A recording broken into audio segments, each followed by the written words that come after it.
Exposer l'allaitement maternel aux yeux et au su de tout le monde est une initiative aussi valorisante que la valeur nutritive même de cette alimentation indispensable aux nouveau-nés. Imaginées par une sage-femme, ces photos mettent à l'honneur ceux qui militent pour que l'allaitement perdure et transmette à bébé les éléments adaptés pour sa croissance.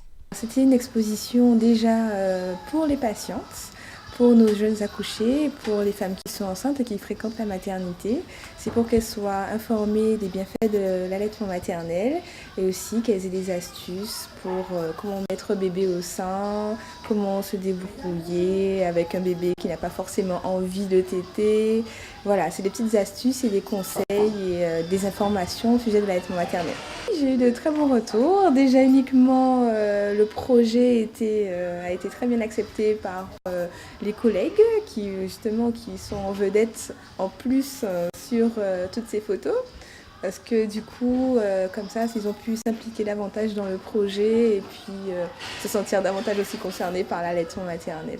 Allaiter est un geste naturel et riche pour le nouveau-né dans les relations mère-enfant, d'autant que le lait maternel demeure un aliment unique, de qualité irremplaçable, dont les caractéristiques ne se trouvent pas dans le lait commercialisé. C'est vivement recommandé pour leur santé personnelle et aussi pour la santé de leur nouveau-né, parce qu'en fait, c'est vraiment l'alimentation qui est le plus adaptée pour leur nouveau-né, quel que soit leur terme, même si le bébé est prématuré. Le lait sera vraiment adapté à chaque bébé. Donc pour les convaincre, déjà pendant la grossesse, on réalise des cours de préparation à l'accouchement. On leur explique les bienfaits de l'allaitement maternel, on leur donne des conseils pour allaiter, pour se positionner.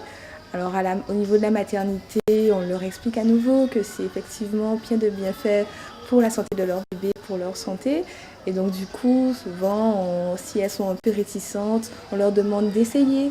Et justement, souvent, l'expérience est concluante et elles sortent convaincues. Il y a beaucoup d'allaitements tardifs, entre guillemets.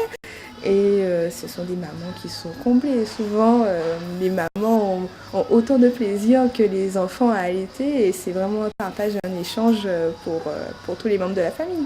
Autant que pour son bébé qui bénéficie d'une mise en place de son système immunitaire, l'allaitement maternel réserve des bienfaits non négligeables pour la mère qui allaite. Pour la mère, l'allaitement maternel permet de retrouver un utérus qui soit dans une position la plus optimale.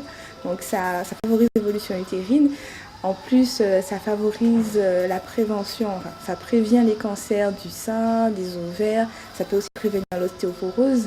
Donc ça permet aussi de retrouver un poids de base beaucoup plus rapidement parce que du coup, toutes les graisses qui étaient accumulées pendant la grossesse servent justement à fabriquer le lait. Donc c'est pour ça que la mère, en allaitant, elle retrouve vraiment une santé meilleure en allaitant. L'allaitement maternel est l'un des premiers facteurs de protection durable de la santé de l'enfant. Un allaitement au sein est recommandé en exclusivité pendant 6 mois par le Programme national Nutrition Santé, étant un gage de bénéfice pour la santé de la mère et de l'enfant.